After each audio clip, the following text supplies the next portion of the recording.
Hi, I'm Priscilla Kandel, here to share my love of the arts with you. For years, I've taught piano, sung at theme parks and special events, composed music for children, and produced and performed in live shows, television, and films. On this show, I'll be sharing various artists and types of art. Welcome to The Arts and You. On our last show, you met Phil Kellard, a comedy writer of many of the shows of the 70s, 80s, and 90s. He has so many wonderful stories to share with us.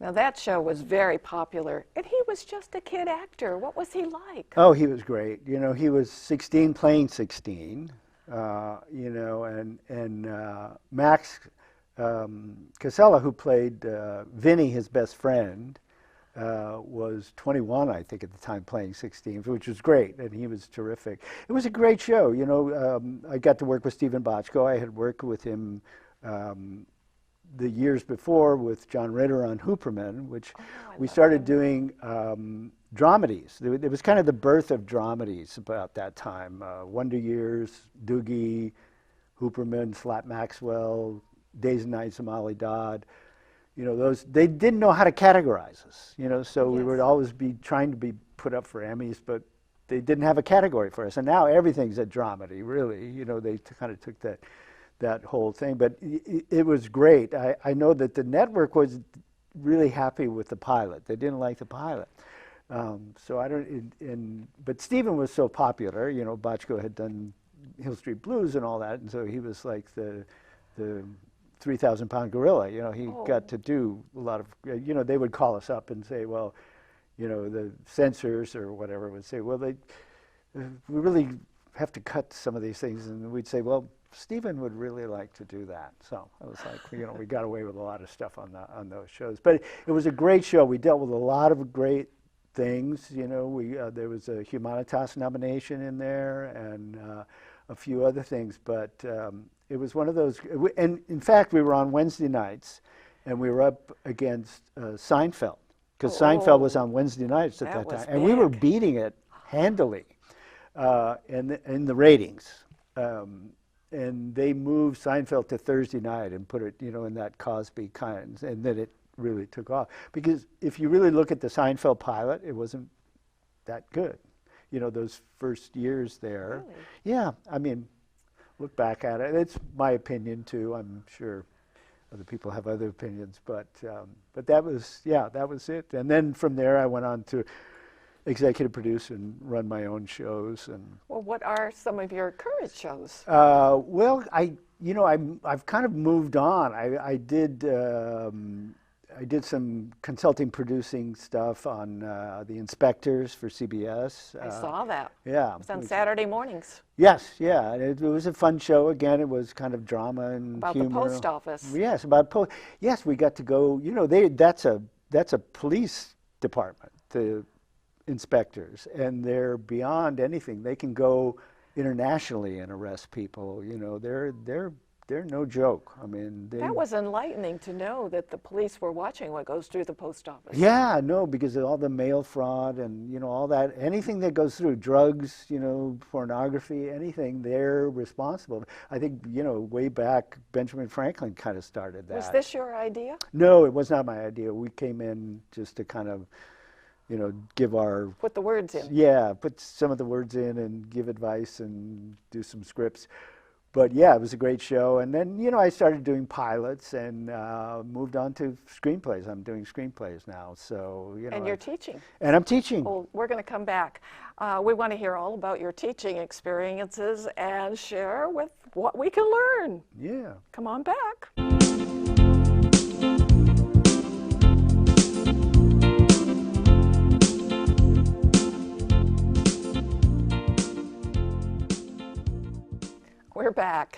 Phil, tell us about your teaching. You're at UCLA and all over the place, all over the world, helping writers. It's true, I have. I've taught in Singapore, you know, and Wait a minute, you got flown out to China? Yeah. They flew me not through UCLA, but I was sent to their Channel 6, I think it is, and I taught a lot of their writers, you know, to help them a little bit more with structure and story and things like that. And I was there a couple of times. They brought me back to actually do some lecturing to their executives too, about how to listen to a pitch, how to work with a pitch, and how to do certain things. And yes, I've had a wonderful time teaching, and UCLA Writers Program is a great program. It's a terrific program. What are you teaching and who are you teaching? Well, I'm teaching all over the world now because I'm on Zoom on them. I used to teach on campus, but I teach television and television writing and pilots, how to write a pilot, how to pitch a pilot, how to get a Bible together, you know, and career-wise. Can you give us some samples of that? Well, I mean, you know, for me, for teaching, and teaching has taught me a lot too. You know, I've always been a good writer, and I'm not saying that in any kind of bragging way, but you know, it's almost like I've become a better writer because of how I'm teaching. Definitely. Yeah. And when I got in, I didn't know structure. I didn't know, really? You know, I just did it. It was just kind of baptism of fire. And so they gave you rules. Yeah. And now, you know, it's you know, students have to learn structure. They have to learn how to write a television show. And the best way to learn how to write a television show is classes, but it's also writing a spec of a show that you really like. You know, so there's characters that are already created for you, so you know how they speak, but getting that structure, getting that format, getting all that, and then writing pilots. You know, after that, it's creating your own show. You want to be a creator. You don't want to just be a writer. And I think it's easier these days because there's so much product out there. And television is so damn good now. Definitely. You know, I started out in the golden age of television, and I think it's the golden age again. You know, television's so good. And, you know, you have to learn it. You have to learn your craft. And there's a lot of ways to get in this business. You know, you're going to find out that you're going to probably have to get your first job on your own as a new writer because agents don't want to really work with you unless you look like an ATM machine already spitting out money. Right. But it's connections, you know. Who you know. Who you know, and doing your own due diligence, you know, finding out where beating down doors, going to these panels, you know, connections with writers. I met some writers who said that they spent years as an apprentice. Yes. And they got no pay. Yeah, that's what happens on a lot of shows. But the value of that will inform your writing. And, you know, the hard part isn't getting in. Yes, it is hard getting in. The hard part is writing something that is worth showing. Right. And that gets heat and is worthy of you getting in. Yes. So learning your craft by classes, by doing that kind of thing, and I teach them, which was formerly the master class, but it's now called the conservatory class, which is 9 months, and you start out by writing a spec of a show that you like, a spec script, just like that, and then you move on to writing your own pilot, coming up with ideas, building characters, writing outlines, writing the script, and pitching it. We have people come in, people that I know and people that other people know, they come in and listen to pitches, they lecture, there's a full month of lectures, and then they get kind of shown to producers these final scripts. And sounds very intensive. I've had amazing success with a lot of my students, and I'm so happy. It's almost like I do have an Emmy, and I have my Outstanding Instructor of the Year at UCLA, and they both are side by side. So your students are selling their stories. Yeah, they are, and they're getting on shows, and they're writing screenplays, and I love it. Fantastic. It's very fulfilling. Very nice. Yeah. Well, we have a few more things we want to talk to you about, so we'll take this quick little break again and be right back.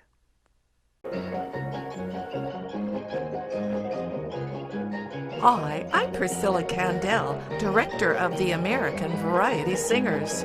The American Variety Singers have entertained audiences around the world for more than 40 years.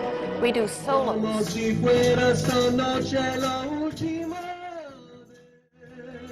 choreographed singing, and lots of audience involvement. Teaching young people to perform and tour with high professional standards turned them into successful adults and leaders. My adult groups have flourished by developing their individual talents and performing skills. Audiences everywhere look forward to our ever-changing variety of themed programs at every visit. If you like to sing, we're always looking for new members. Join our group and become an American Variety Singer. Keep your eye on the grand old flag. Yeah!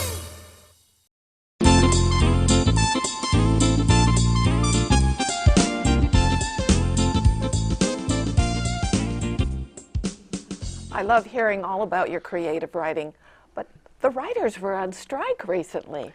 Yes, and it's funny because my brother, who is a writer and a very good writer, and we've written shows together, and we've written separately, and I had a writing partner for years, and I wrote separately, but he was on the strike line with me, and my son, who's a writer, who wrote Kevin Hart's movie Night School, and he's just sold a couple of pilots and another movie, and he sold a movie with his cousin, was on the strike line with us, Wow. Jackson. My son Matthew, and he sold two other, they were just recently in Deadline, Hollywood, about selling his shows, and my granddaughter came out and put us on the strike line. So it was great, but it was a difficult strike, and a lot of things we were striking for. One of the big things was AI, as AI is Yes. in a lot of That's a big thing. situations, yeah. Which, somebody sent me, I forget, one of the magazines or websites sent me what was supposedly the last scene in Succession, written love that by show. AI.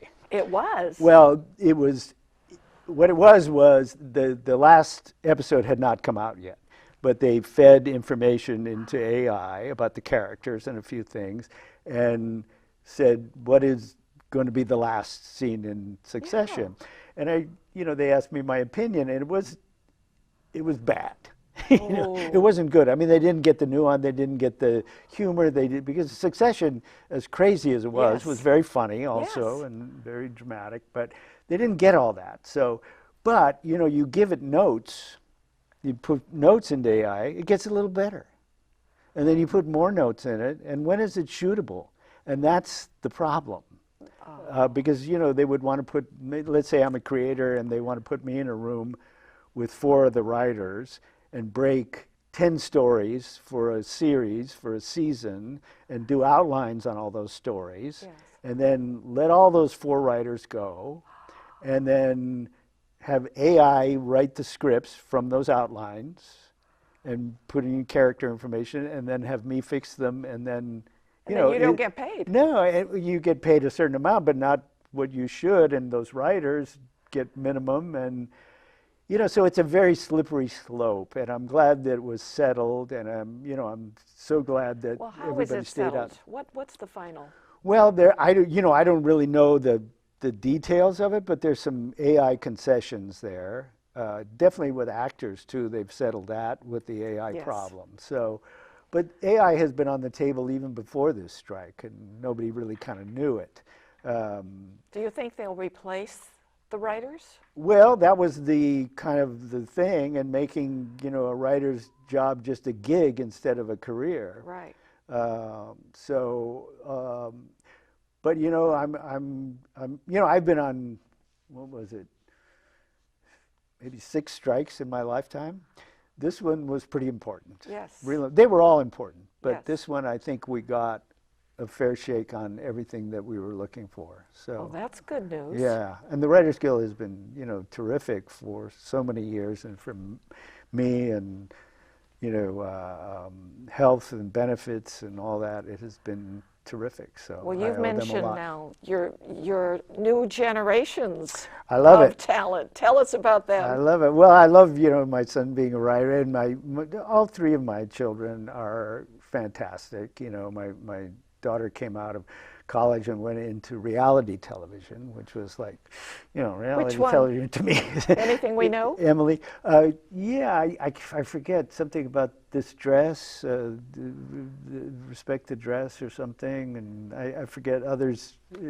She had a list. I mean, she doesn't do it anymore, but she had a nice little run at producing reality television. And my other son is a musician, but he also works post-production, and he's now, writing music for commercials and, all sorts of different things. So, yeah, it's a great new generation and on my side of the family, which is great.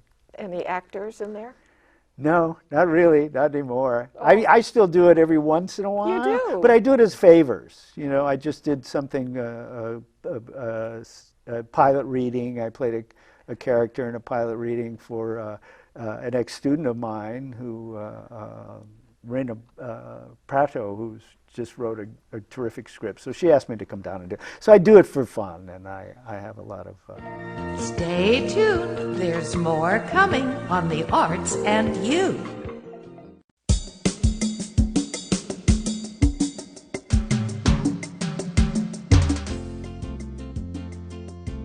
Well, I cooked. That's another passion of mine, and I'm going to share with you a little bit of something that I have cooked up for you tonight. It's a kind of a riff on a garden recipe, which is great and very easy to do. Anyway, I've made a sauce here, and the sauce consists of honey, Dijon mustard, soy sauce, a little chicken stock, shallots, and some garlic. And that's all ready to go with some butter. Have some parsley ready to go in there, and we're almost ready for our fish to come out of the oven. So why don't we just take a little pause right here in the magic of time, and we'll come back when it's ready. I love to play with music. I love to sing a song. Hi, I'm Priscilla Kandel, and I've been a voice teacher for years. Do you like to sing and wish you had better tone and diction? How about holding the notes longer or making those high notes feel easier? I've made a CD of basic vocal exercises as used in my private lessons. Now they can help you anywhere you go. Okay, our fish is ready to come out.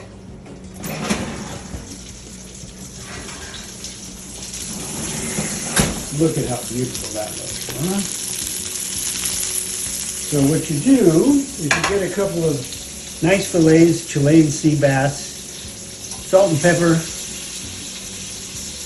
dust them with a little flour, cook them in a little butter first, get a nice crisp crust on both sides, 425 degrees in the oven for about 10-12 minutes. And here we have it, and there's that nice piece of fish. That's hot. That is real hot. Okay, great. We have our sauce. We're going to hit that. A little bit of parsley, give it a nice color. Right on the fish. So, when I was in New York doing a show many years ago, cast and crew was staying at the Waldorf Astoria Hotel, and they got to know me because we were there for a week or two, and they knew I liked to cook. So they asked me if I'd like to come down and cook online. Not really online, just mise en place and a few things, heat a few things up. Yeah, well, I lasted a good half hour maybe. That was about it. But hey, it was an experience of a lifetime for me. You want to hit those green beans, a little lemon zest. Sorry, I'm falling apart here.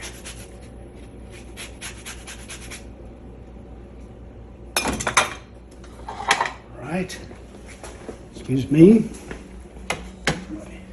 Able, a little salt. My cameraman wife. Now, my wife and I are going to have a beautiful repast, and let's not forget the martini. Cheers. Hope to see you all again.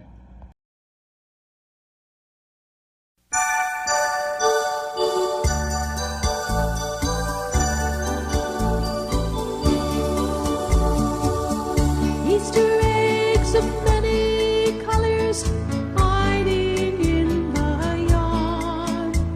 I'm sure that we can find them all if we look real hard. If you'd like to try and find them, we should all get up. Ready, set, it's time to look and fill your basket up. Can you see a red one? Yes, I see a red one. Can you see a blue one? Yes, I see a blue one. Can you see a yellow one? Yes, I see a yellow one. Can you see a green one? Yes, I see a green one. Can you see a purple one? Yes, I see a purple one. Can you see a pink one? Yes, I see a pink one. Very good.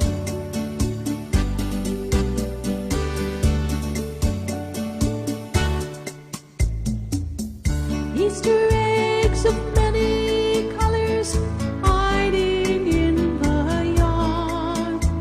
I'm sure that we can find them all if we look real hard. Some are high and some real low, but we will do our best. Ready, set, there are more out there, so let's go find the rest. Can you see an orange one? Yes, I see an orange one. Can you see a white one? Yes, I see a white one. Can you see an aqua one? Yes, I see an aqua one. Can you see a brown one? Yes, I see a brown one. Can you see a silver one? Yes, I see a silver one. Can you see a gold one? Yes, I see a gold one. Very good.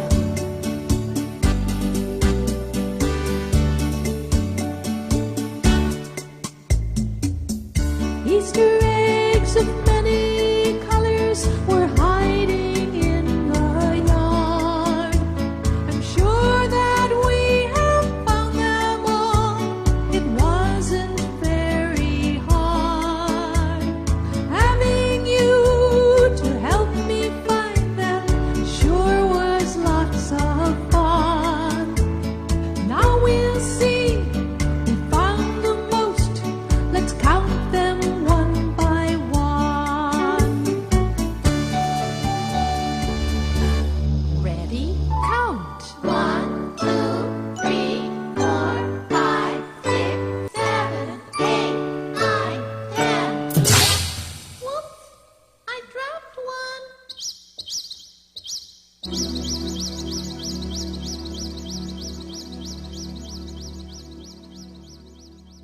Be sure to watch our next show when we'll have more arts and artists on the arts and you.